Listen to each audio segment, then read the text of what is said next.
Assalamualaikum warahmatullahi wabarakatuh. Perkenalkan, nama saya Muhammad Ilyas. Kali ini saya akan menjelaskan 3 cara mendeklarasikan dan inisialisasi. Nah, cara pertama yaitu tanpa mengalokasikan memori. Nah, saya di sini karena saya sudah buat programnya, itu yang saya akan jelaskan caranya. Lalu di baris ke-12 ini digunakan untuk dieksekusi pertama oleh sistem. Dia akan dieksekusi programnya. Lalu di baris ke-13 ini dia bernama char bertipe data. Dia bernama char sekaligus bertipe data char. Di B-nya ini dia itu variabelnya sama dengan di dalam ini adalah array dari variabel tersebut. Nah, di sini ada A, B, C. Kenapa? Karena char cuma hanya menggunakan satu karakter aja. Lalu di baris ke-15 ini for itu untuk perulangannya integer i sama dengan 0, titik koma i lebih kecil dari b length. Nah, di sini dia menampilkan seluruh isi halaman array ini. Lalu di i++ ini kan sebagai indeksnya. Nah, indeksnya itu kan dimulai dari 0. Ketika indeksnya maju, dia akan menjalan 1. Ini kan 0, 1, 2. Nah, indeksnya ada 2. Indeksnya itu ada 2 kan karena dimulai dari 0. Lalu di baris ke-16 ini dia akan sistem outprinting, dia akan mencetak seluruh isi halaman array-nya dengan indeksnya. Sistem outprinting sendiri ini dia digunakan untuk mencetak baris baru itu supaya dia tidak berjajar. Dia kayak seperti ini. Dia akan mencetak baris baru. Nah, untuk hasil outputnya sendiri adalah berikut.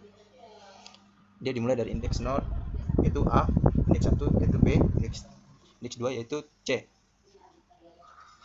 Kita lihat programnya, hasil outputnya kayak gimana. Oke, akses. Nah, ini dia adalah hasil dari program tersebut. Ini yang ini. Karena dia bertipe data char, cuma menggunakan satu karakter aja. Di sini kan di dalamnya ada 3 karakter. Oke, lalu kita lanjut cara kedua, yaitu kita masuk di cara kedua. Nah, di sini di baris 13 tadi ini saya sudah jelaskan, ini adalah kode program pertama yang akan dieksekusi. Lalu di bawah ini kan di sini kita membuat sebuah array bernama char B sama dengan new char. Di dalam array itu ada 3 elemen.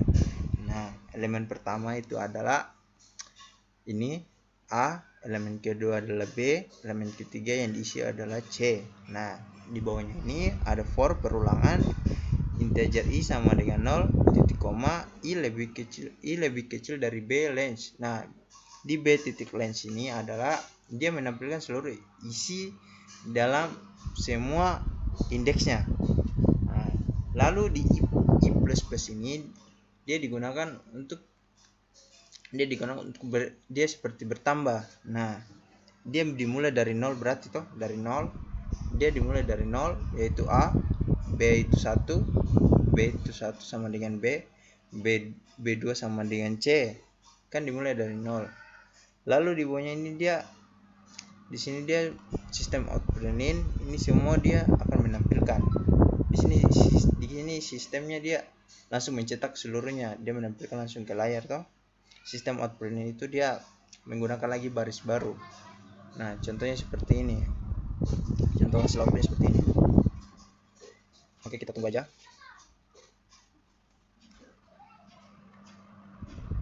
Nah, dia seperti ini.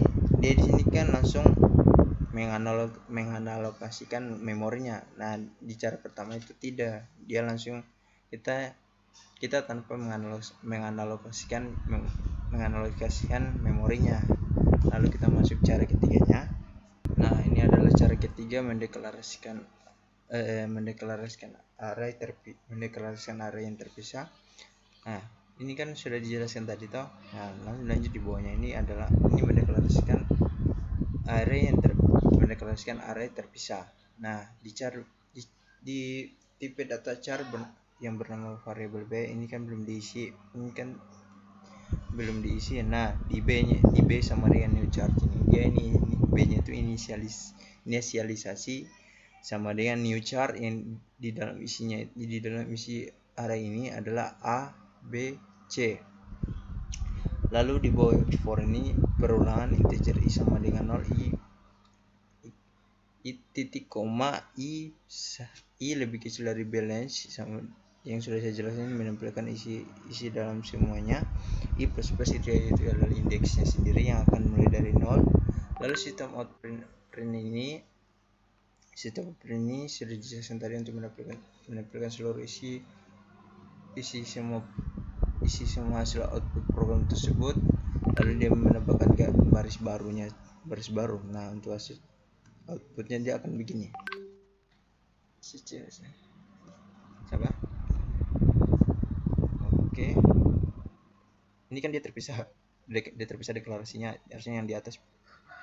Dia kalau cara kedua dia di atas, dia menggunakan langsung mengalokasikan memorinya langsung diisi. Kalau cara pertama dia langsung diisi. Cara ini langsung dikasih sama dengan, kan cara kedua juga langsung diisi. Ini kan belum jadi diisi, bukan diisi elemennya. Nanti cara ketiga dia terpisah. Dia menggunakan inisialisasi. Nah, ini adalah hasilnya, guys. Ini kan dimulai dari 0 indeksnya. Oke, di sini saya akan menjelaskan tentang percobaan if else, terus perulangan while dan perulangan for.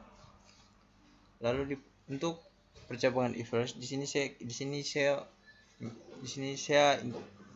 akan menambahkan nilai integer tipe data integer bernama variabel nilai sama dengan 75. Untuk di percobaan if else-nya ini, if nilai 80 sistem out print in. Nah, di sini ketika dia akan mencetak nilai 80 itu nilai sangat baik.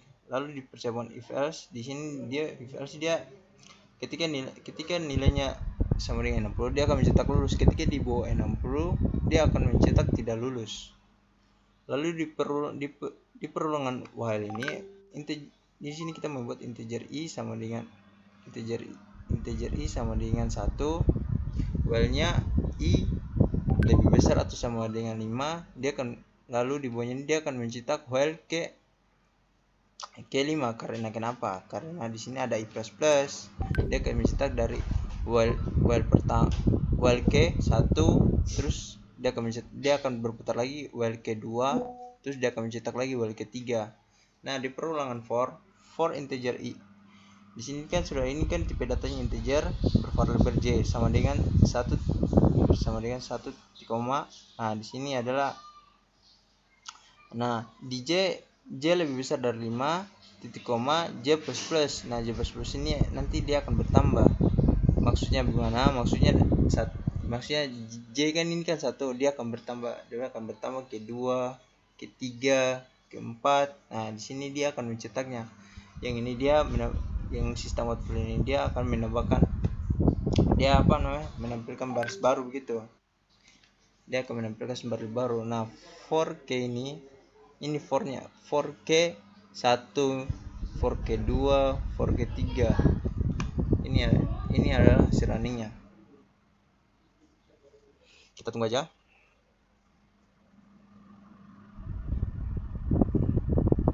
Nah, di sini dia akan mencetaknya lulus karena dia nilainya di atas, karena nilainya 60 atau di atas, dia dinyatakan jadi lulus. Untuk while-nya itu dia perulangan, dia akan mencetak sebanyak 5 kali karena plus dia akan bertambah setiap putaran.